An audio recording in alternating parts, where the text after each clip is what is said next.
Hello everybody, my name is David No from the University of Wisconsin-Madison.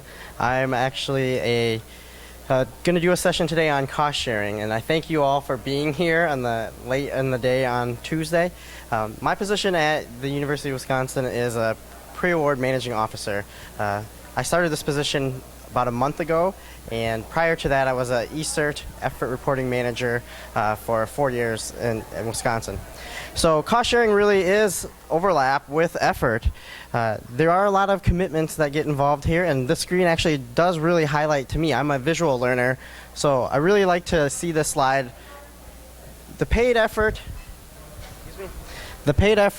is in this column, and the things that we're going to be talking about today are commitments that are not paid by the sponsor, specifically the cost shared effort and the non-payroll cost share. The definition that we use at Wisconsin is basically costs that are borne by the UW rather than the sponsor. That follows OMB A110's definitions of cost share. It's all costs that come out of pocket. What do you pay out of your own pocket to support your research? What do you pay out of your own pocket to do research? The things that you don't ask the sponsor to pay for. For example, I asked for Pfizer to pay for a project for $10,000, but the actual cost of the entire project is $20,000. That $10,000 that's missing, that no one is paying for, that's the cost share. That's the stuff that you're spending your institutional funds, your department funds on, and you're not actually using. Sorry, my name tag. You're actually not using those departmental funds for things like hiring, labs. You're not trying to increase your space. So those things are actually coming out of your pocket.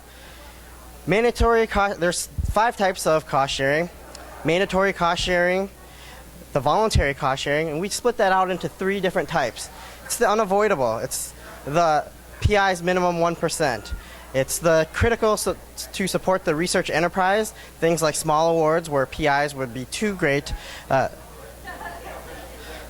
Oh, I'm sorry. It's the things that the PIs are offering just because, and then it's institutional.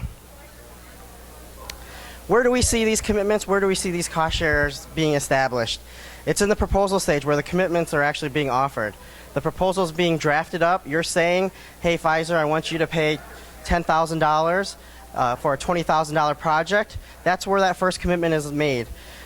At the time of award, those commitments are being obligated, and now you've actually set yourself up with a commitment of $10,000 from the sponsor and $10,000 out of pocket.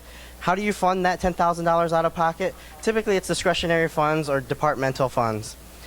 Cost sharing commitment then is set up, and we track that. The commitments are fulfilled. There's cost share there.